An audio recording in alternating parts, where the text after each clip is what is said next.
आप लोग को अभी जो बताया गया आज के क्लास में संविधान जो बताया गया, आज पॉलिटी वैसे देखो पॉलिटी चैप्टर सबसे ही वीवीआई चैप्टर माना गया है। इससे अवश्य ही क्वेश्चन बनता ही है, क्वेश्चन बनेगा ही, और 2-4 क्वेश्चन ऐसे बनेंगे जिसका जवाब यदि ढंग से नहीं पढ़ पाते हैं तो फिर देने में परेशानी होगी।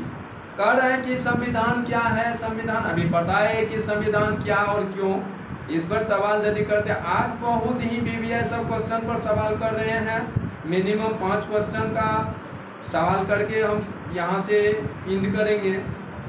पहले ले लेते हैं, और देखो जो भी स्टूडेंट है या तो कंपटीशन एग्जाम में वैसे भी एनसीईआरटी बुक से जो पढ़ाया जाता है, हम एनसीईआरटी बुक ही यूज करते हैं ज़्यादा से ज़्यादा।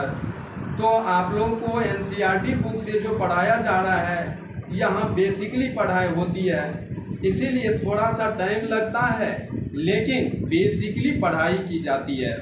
आप यह जान लीजिए कि यदि पॉलिटी ढंग से पढ़ लेते हैं तो पूरा का पूरा निचोड़ चीज़ आपके सामने में हम रख देंगे, जो कभी आप लोग को परेशानियों से बचाएंगे। कह रहा है कि संविधान किसे कहते हैं, क्या है संविधान किसे कहते हैं? नियमों एवं कानूनों का ऐसा संग्रह जिस पर देश की शासन व्यवस्था सुचारू ढंग से चलती है। तो ये संविधान का हो गया। अब कह रहा है बुनियादी नियम क्या है। देखो अच्छे पॉइंट पर हम फोकस कर रहे हैं, हम पढ़ाते जा रहे हैं, आगे बढ़ते जा रहे हैं। उसमें से जो भी पॉइंट बन रहा है उसमें से अच्छे पॉइंट को हम समझाते जाएंगे कि ये सब क्वेश्चन है और ये सब क्वेश्चन वीवीआई होगा। अब कहता है बुनियादी नियम। आप लोग जानते हैं कि बुनियादी नियम किसे कहते हैं?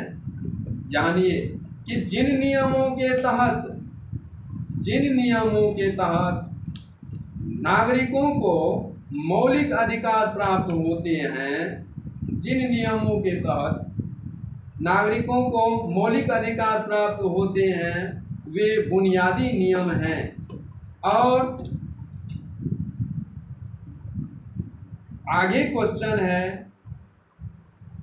अब यदि देखते हैं बुनियादी नियम तो ये हो गया। अब आगे देखते हैं कि क्वेश्चन ऐसा बनेगा।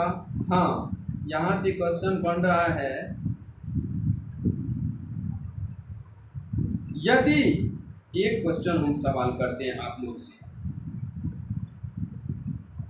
यदि उस समय भारत आजाद होता और उसका अपना संविधान होता, क्या इस तरह की घटनाओं को रोका जा सकता था? हाँ, रोका जा सकता था।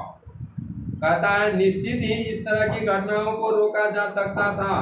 कहता है और अगर हमारा देश आजाद होता तो क्या इस तरह लोगों के इच्छाओं के विरुद्ध मजबूर किया जाता? नहीं। यदि हमारा देश आजाद होता तो इस तरह लोगों को उनकी इच्छाओं के विरुद्ध मजबूर नहीं किया जा सकता। आज देश आजाद है, अपना लोग आजादी में जी रहे हैं, लेकिन 1947 से पूर्व की स्थिति जो थी, है ना, 15 अगस्त स्वतंत्रता दिवस मनाते हैं ना, कब मनाते हैं?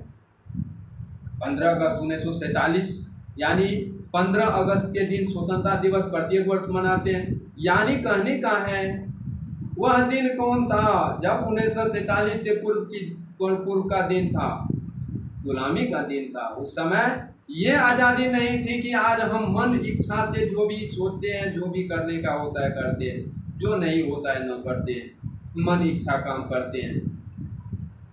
तो ये चीज़ नहीं था। कहता है कि भारत के संविधान को बनाने के लिए कांग्रेस ने सबसे स्पष्ट मांग कब पेश किया था?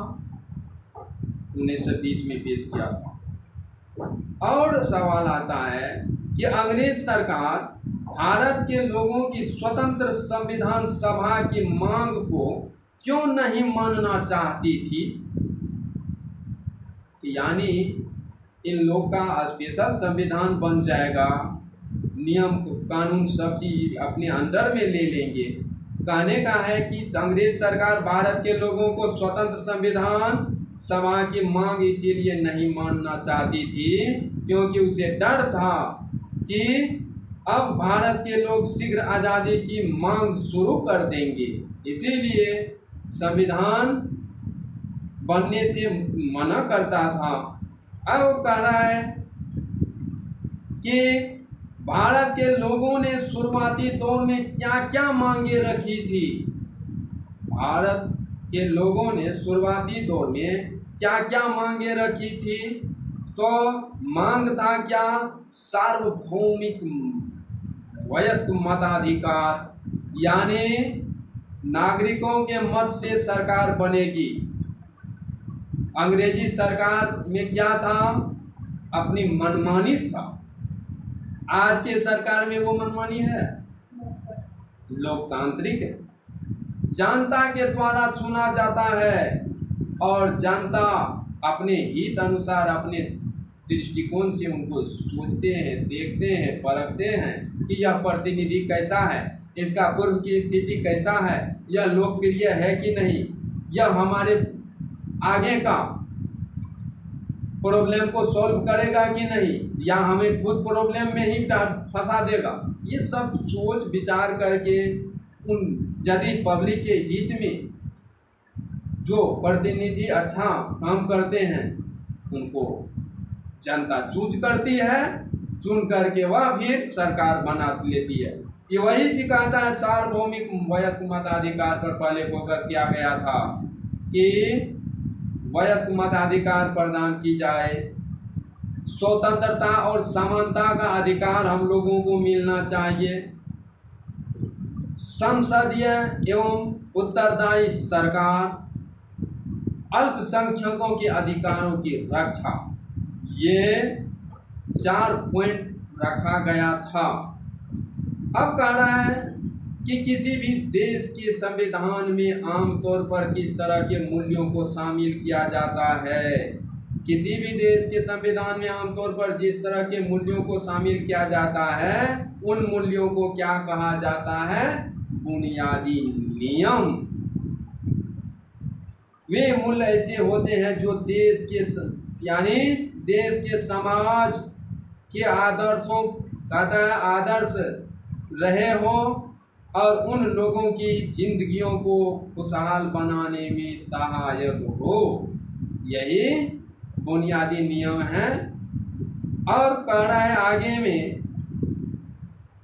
आगे यदि चलते हैं तो एक बार फिर फोकस करते हैं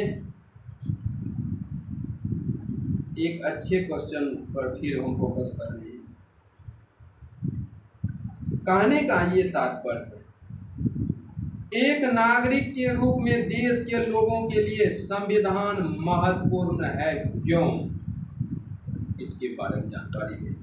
कह रहा है कि एक नागरिक के रूप में देश के लोगों को संविधान इसीलिए महत्वपूर्ण है क्योंकि हमारे घर के अंदर या घर से बाहर जो भी कार्यकलाप होता है वह संविधान के आदर्शों के अनुकूल ही होता है। जन्म लेने के साथ ही बच्चों के लिए संविधान ने इन्हें अधिकार दिया है कि माता पिता उसकी देखभाल, पालन पोषण, शिक्षा दीक्षा उचित तरीके से करेंगे। इसके बाद वही बच्चा जब सयाना होता है तो उसका कर्तव्य बनता है कि वह अपने अभिभावकों की बात माने। संविधान ने उसे जो अधिकार दिए हैं उनका उपभोग करें और साथ ही उनमें जो कर्तव्यों का उल्लेख किया गया है उन कर्तव्यों का भी पालन करें।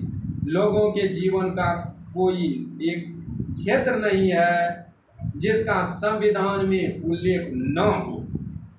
इतनी बड़ी संविधान है कि यानी पूरे लाइफ में क्या क्या घटनाएं, क्या क्या कर्तव्य, क्या क्या सिस्टमेटिक ढंग से जीना चलना, कितनी परेशानियां हैं, कितना संघर्ष है, सारी समस्याओं को एक ही संविधान के नियमों एवं कानूनों में बांध करके ऐसे रख दिया गया है कि संविधान से बाहर आप जा ही नहीं सकते हैं। और अंततः आप पूरा लाइफ इसमें सिस्टमेटिक ढंग से बिताते हुए आप फिर अंतिम सांस लेते हैं। इतना तक ही। अब आगे क्लास में फिर हम पढ़ेंगे, अगले चैप्टर में जाएंगे धर्मनिरपेक्षता और मौलिक अधिकार। ये कल का चैप्टर रहेगा, धर्मनिरपेक्षता और मौलिक अधिकार। इस पर बहुत ही जोरदार तरीकों से कल प्रदर्शन होगा। धन्यवाद।